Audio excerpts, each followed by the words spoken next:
Welcome to a video conference edition of the New York Times Close Up. I'm Sam Roberts. New York City subways are in the midst of the first planned overnight shutdown since the trains started running over a century ago. The Times' Christina Goldbaum will tell you about the impact it's having on the system and on commuters. And the Times investigation into how unscrupulous lenders destroyed the lives of taxi drivers just won a Pulitzer Prize. The Times' Brian Rosenthal will explain how his reporting led to action by the state and the city.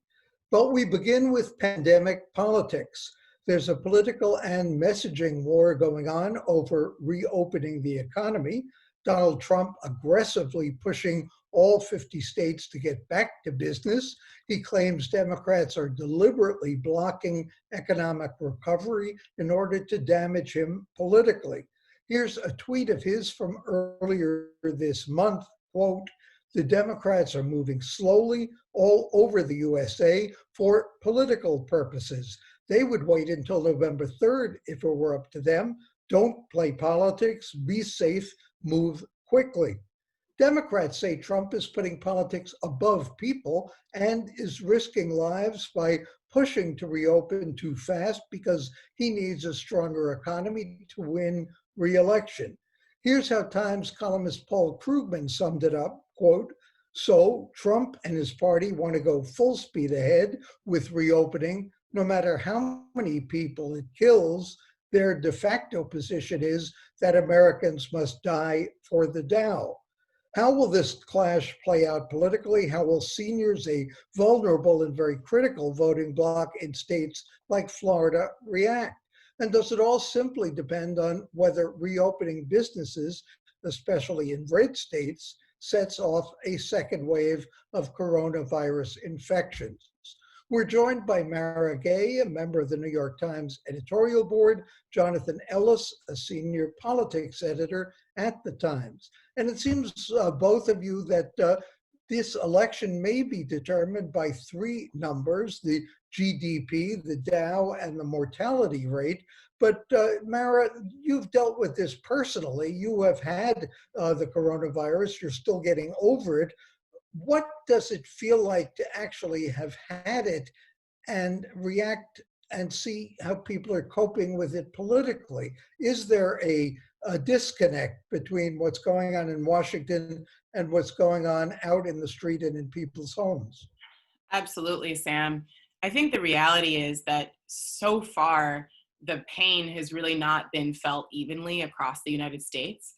So people living in more liberal areas have been hit harder. And also just people living in heavily minority communities have been hit harder.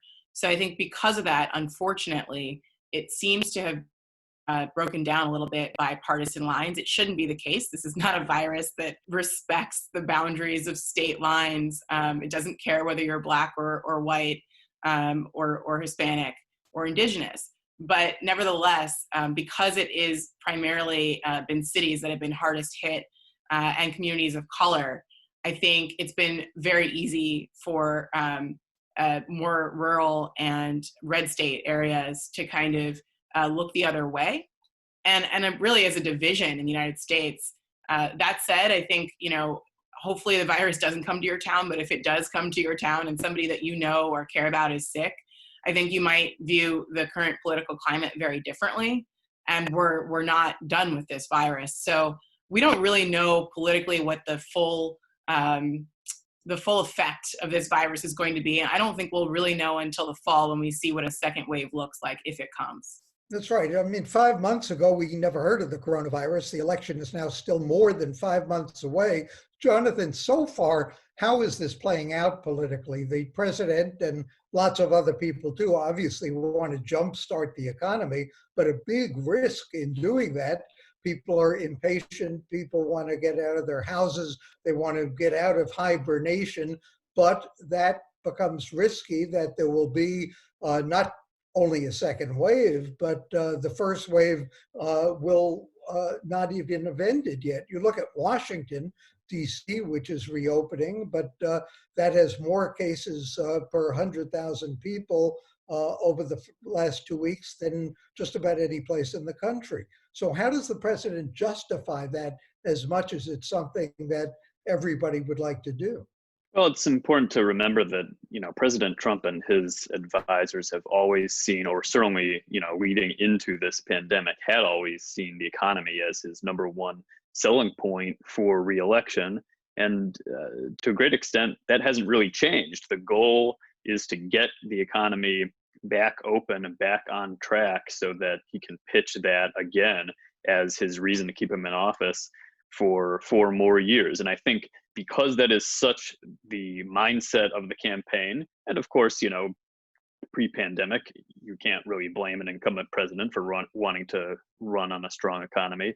I don't think that's going to change. And so I think you're always going to see something of a political preference toward economic recovery from the Trump campaign and thereby the Trump administration, even if that does mean, tilting a little more in that direction over public health concerns. There's always going to be some kind of trade-off balancing between public health and the economy in a situation like this, no matter who's in office.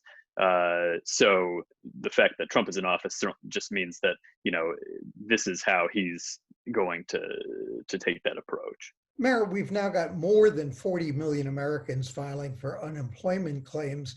I was struck by a Times survey in the past couple of weeks that seemed to show a surprising paradox, that the pandemic has increased Americans' feelings of solidarity with others, but it's also increased their acceptance of inequalities due to luck.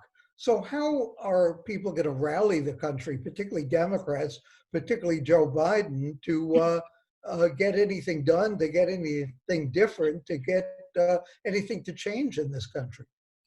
Yeah, I think that the main challenge for Joe Biden and for Democrats, even just individual voters in the country right now, is that there is a perception that Donald Trump is the Teflon president, that nothing sticks no matter what he does, no matter how bad it gets, that there is an aura of inevitability around President Trump. And I think the real risk for Democratic voters is that they are so actually demoralized that they don't show up at the polls, or that they aren't aggressive enough about protecting the vote and turning out the vote, especially in a pandemic.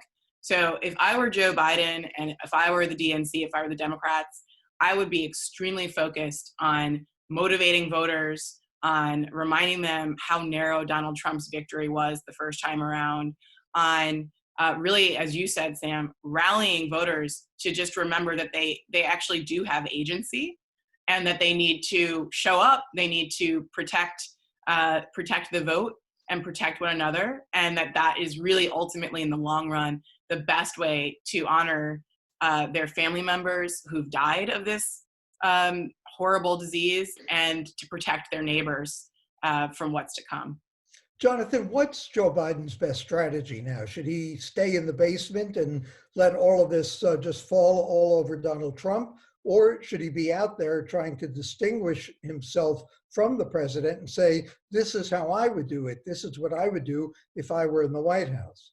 Well, I think he can do a little bit of both. I mean, he can certainly talk about what he would do, even if he is talking about that from his basement. Our colleague Cheryl Gay Stolberg actually has a good story this week about Biden's testing plan, which he actually put out a little while ago, but didn't really get that much attention yet. But he can sort of use that to talk about how he would lead sort of a federal testing response, which I think a lot of people are starting to think about, what should the role of the federal government be in setting up some kind of testing scheme in this country. The Trump administration, on the other hand, delivered its report to Congress that Congress had required of it for a testing strategy. And the Trump testing strategy is essentially leave it to the states, which is certainly something that dovetails with how a lot of Republicans are thinking about the issue. So it's always amazing to me, or maybe it shouldn't be amazing, how basically everything about this pandemic can be seen through that red-blue prism, just like you were talking about how red and blue America really live this differently, and certainly the responses can be put through that too. But I think, Joe Biden can make that argument and still try to project himself as sort of the leader who really understands the public health consequences of all of this. And part of that may be wearing that mask when he goes out, as we saw him do for the first time this week, and sort of proudly wearing it and setting up that contrast with the president. And it's even a visual contrast when he does wear that mask. Mara, a quick last question, if I may. We have seen the president looking for lots of ways to divert attention from the pandemic, but the attack on Joe Scarborough, even the Wall Street Journal said ugly even for him. Has the president gone too far? It's funny why it is that certain statements that the president makes kind of upset some more than others. I don't know. I mean, to me, this is a president who has denigrated Gold Star parents and has made fun of children and people who've been disabled, has incited, in my opinion, violence against Black and brown people and the most vulnerable among us. So the idea that he would go after a television host, of course it's wrong. I think Joe Scarborough is perfectly capable of defending himself. I don't feel sorry for him. I have a lot of respect for him. That might say more about the Wall Street Journal than President Trump. This is the same old. Mara Gay, Jonathan Ellis of the New York Times, thanks for joining us. And coming up next, the big subway shutdown.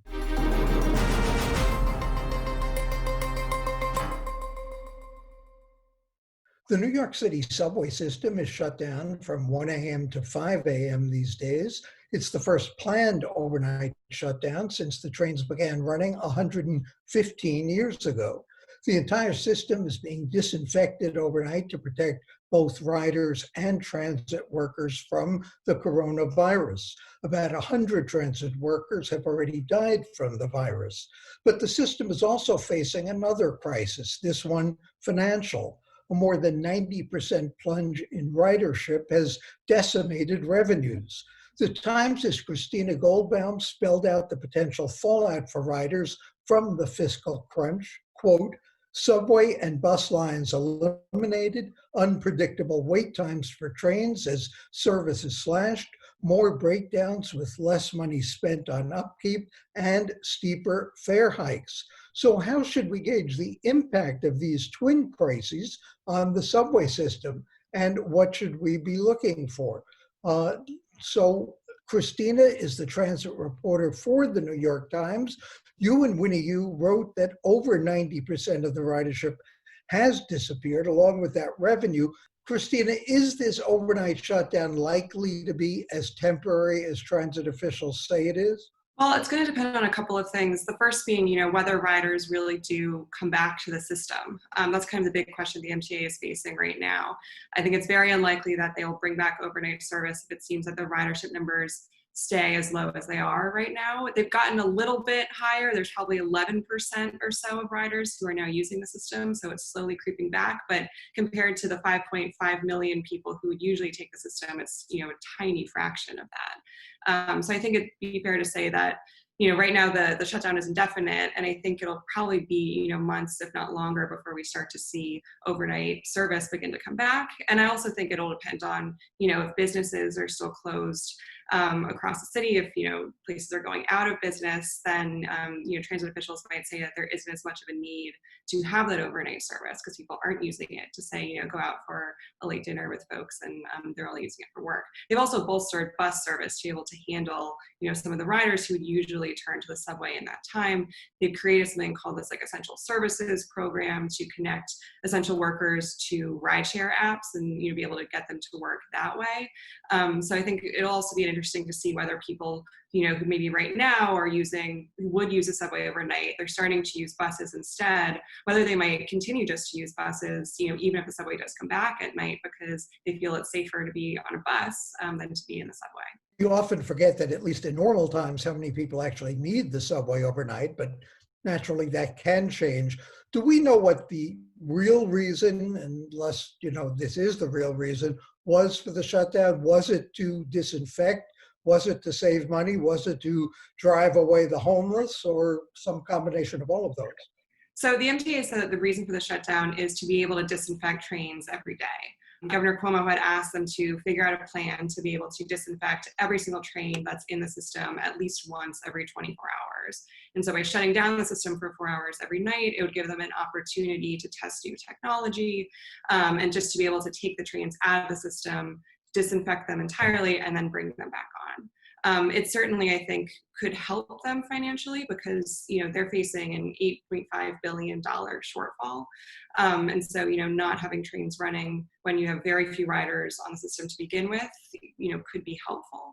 But the reason, at least that MTA officials have said, is because of, being able to disinfect trains every single day as they're going back into the system. It certainly, though, has taken a big toll on the homeless population and folks who have been seeking refuge in the system, probably more so now than ever because of fears of coronavirus spreading through shelters. And so we're still kind of waiting to see how this all plays out. But I know for a lot of people, it's around 2,000 people. I think it's the latest count of folks who usually, take refuge in the subway system, and it might be more now. For them, it's been pretty devastating to not have, a safe place to stay at night and to be kicked out of their usual home.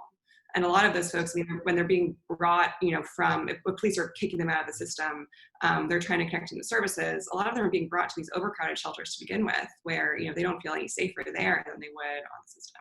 By the end of the year, we were supposed to have a plan on congestion pricing to get people to use mass transit even more. Is this likely to delay that or affect it in some way?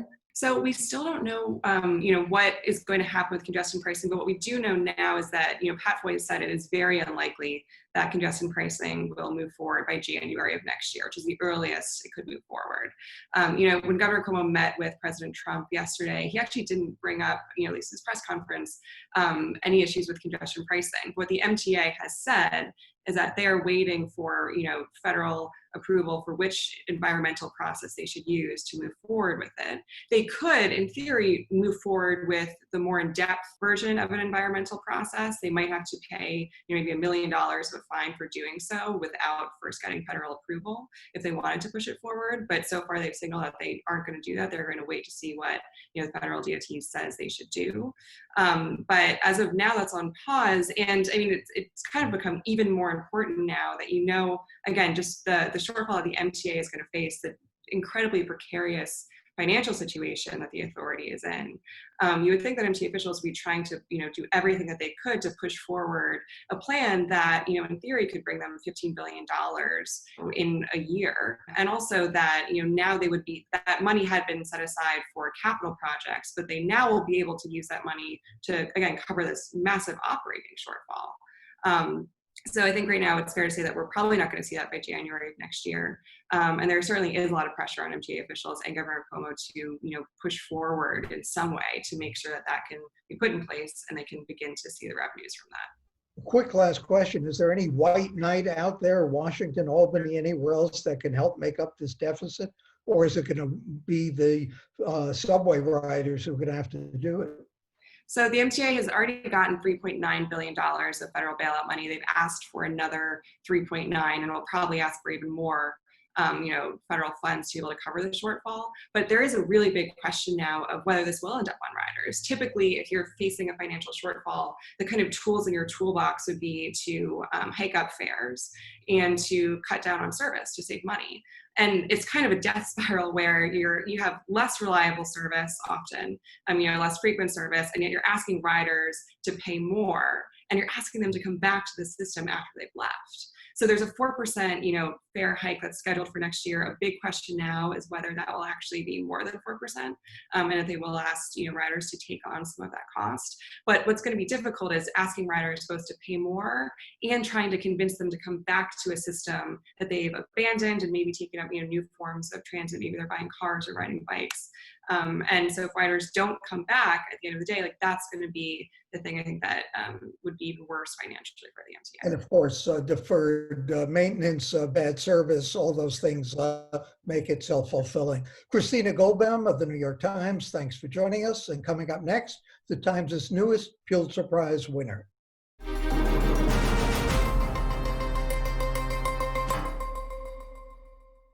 Last year, the New York Times published a deeply reported investigation of New York's taxi industry. It found that predatory lenders saddled drivers, many of them immigrants, with enormous loans that valued taxi medallions at up to $1 million, even more.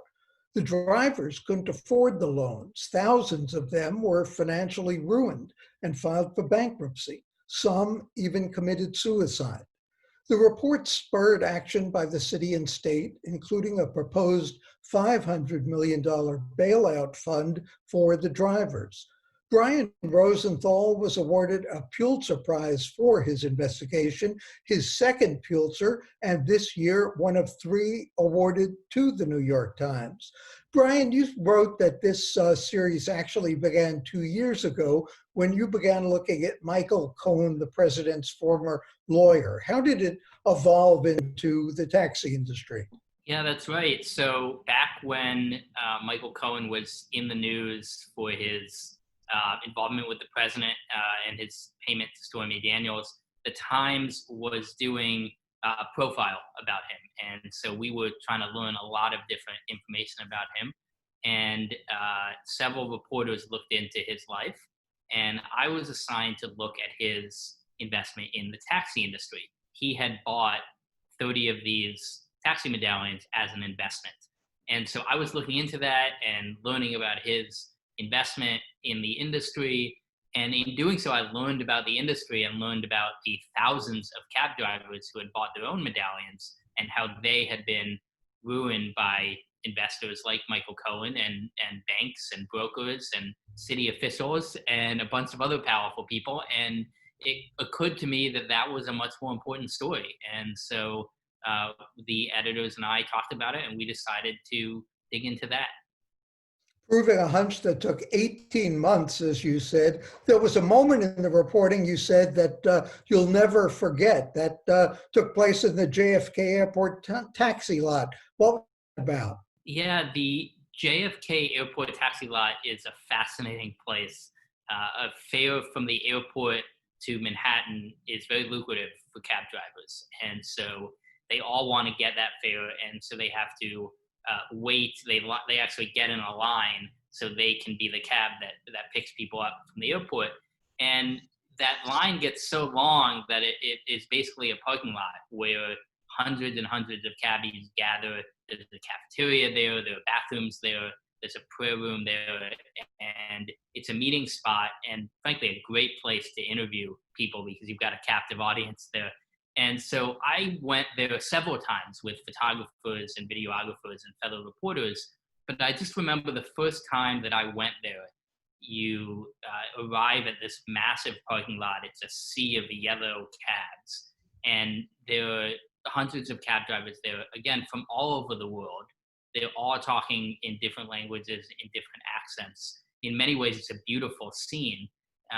But when we were there for the first time, and we told people that we were New York Times reporters writing about the industry, I just remember dozens and dozens of drivers parading toward us and stampeding toward us with their stories about how they had been taken advantage of. And it was just very tragic and memorable. Has anything changed since then? Has the government responded? A lot has changed. There have been criminal investigations, some of which are still ongoing by the U.S. Department of Justice. At least one debt collector has been arrested. A lot of fines for the brokers involved. There have been a lot of laws that have been passed reforming the industry, new rules on medallion sales and on broker practices and on loans. And the biggest one, of course, is the possibility of a bailout. And as you mentioned, there was, before this pandemic, a $500 million plan that was gaining some steam in the city council and in the mayor's office. It seems that it will still has a chance of getting passed once this pandemic comes to an end. Things have kind of been put on hold, but that is happening. And then the other big thing that's happening is that the Attorney General announced that she is going to be suing the city unless they do a bailout for $850 million. And she wants to use that money to bail out the cab drivers. So a lot of money that could be going to help people who need it. Quick question. If given the pandemic, given what you revealed in your articles, if you were a cab driver now, given what's going on, given the fact that you had loans outstanding, what would you do? Well, it's very tough. Obviously, cab drivers have lost, in some cases, up to 90% of their revenue. It's been devastating.